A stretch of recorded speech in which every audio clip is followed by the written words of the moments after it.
Hello, my name is Samuel Acosta, Hi, my name is Natalia Flores. and welcome back to another episode of our Government 101 podcast. Today we have Alejandro Paz, who is the treasurer of the Santa Cruz County. Hi, good morning. Thank you for having me. And my name is Alejandro Paz, Santa Cruz County Treasurer. Thank you so much for joining us today on our podcast. So, our goal of this podcast is to educate the public on what each head of department does. And what no better way to do that than to do a game show-like concept. So Sam and I will be asking you to give a brief description of what you do, and from there, we'll be playing rock, paper, scissors to see who gets to ask you the first question. From there, we'll ring this bell, and whoever rings the bell first gets to answer that question. If they can't come up with a question in the first 3 seconds, they lose their turn. And if they interrupt you during your answer, they also lose their turn. Okay, Right. sounds good. So could you please give us a brief description about what you do? Yeah, absolutely. So as the Santa Cruz County Treasurer, I am responsible for three main things, which is being the ex-officio tax collector, providing smart investments for the county, as well as receiving in all of the monies that our entities receive. All right, thank you so much. Now we will start with our rock, paper, scissors contest.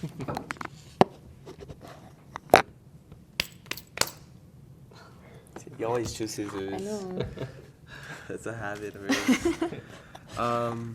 So first off, can we have some of your background and like where you were raised, what high school you graduated from, and like where you pursued your higher education? Yeah, absolutely. So I am a native from Nogales. I am born and raised here in Nogales, Arizona. I am a 2007 class graduate from Nogales High School. And then I received my bachelor's degree in interdisciplinary studies with a concentration in business management and tourism management at the Arizona State University. Oh, that's long. Yes. Bear down. Go Devils.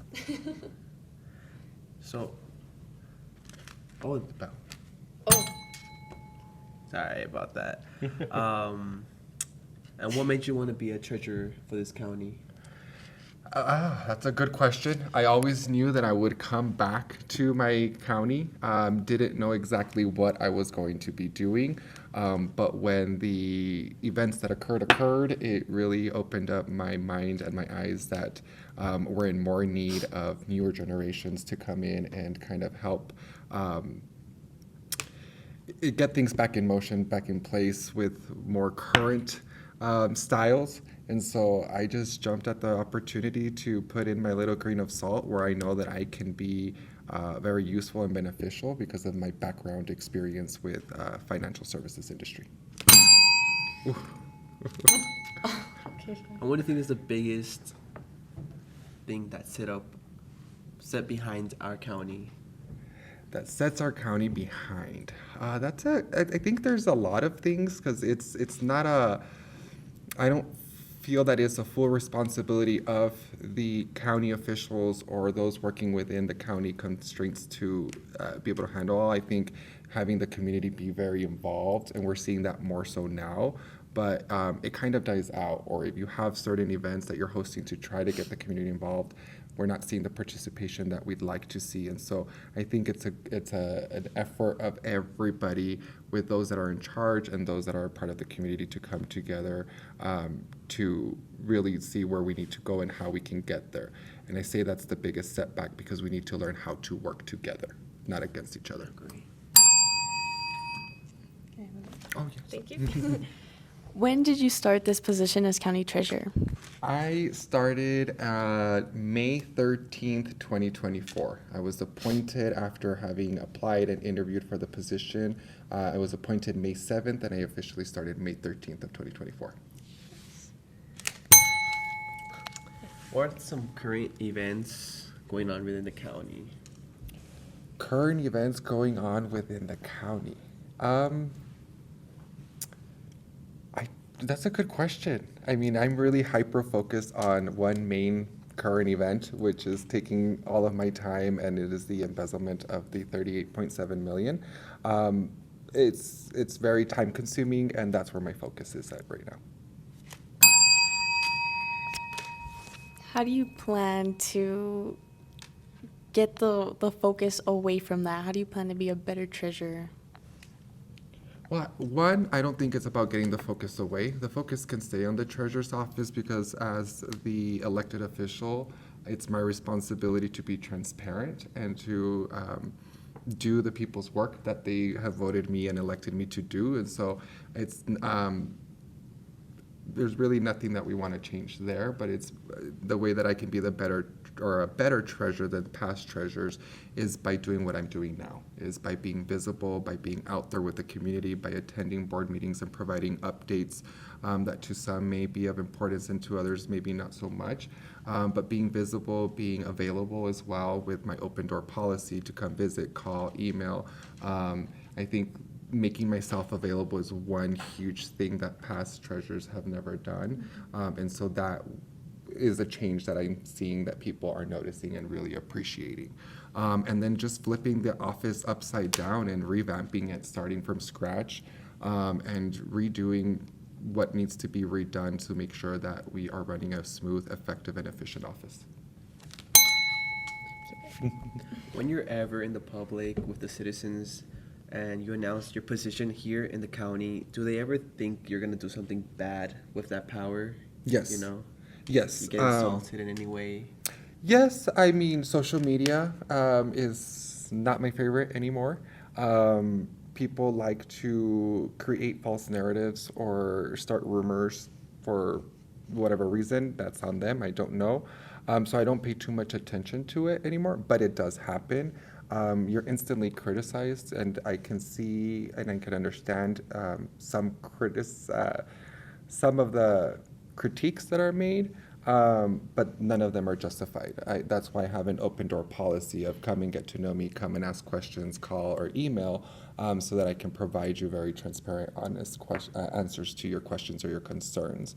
But it happens a lot, and I think it comes with any position where you're an elected official or in charge of a department, is that you're going to be met with scrutiny and critiques from the public. Okay, you got it first Does anyways. this have any impact on your mental health or like what you see in the public? I can't say that it doesn't. At the very beginning, it was a lot harder than it is now. You have to build a backbone, and you have to stay true to yourself and remember what you bring to the table. And if so, there's false narratives that are being put out there. I really don't let it get to me anymore because it's false, and so I don't really pay that much attention to it. Just have it. I'll take yours away now. What's your biggest strength and weakness in this position that you faced so far? My biggest strength is just my background and the knowledge that I bring that I know is extremely beneficial to the treasurer's office. I would say my biggest weakness is that I mentioned in the last statement that I don't pay too much attention to it, is that I still take some things personal. And so I'm learning to really set that aside and understand that it's business, and remove the personal aspect of it for my mental health. Yeah. Thank you. I was also going to ask, I forgot the question. 3, 2, 1. You can have it. I forgot. Must have been a good What kind of experiences or just any jobs that you've had in the past got you this position? I would say the main one would be my 11-year career with Wells Fargo. It was a career where I started from the very beginning, entry-level positions as a teller while also attending the ASU. So I did teller, lead teller, personal banker, service manager, branch manager, and ultimately Southern Arizona regional manager for the Wells Fargo at Work program. So that experience really helped me be set up for this job. One last question. How tall are you? I am 6'2".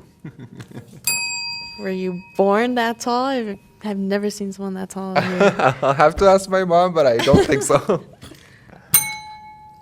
Do you get all the ladies with that height? Oh. I don't. I do not.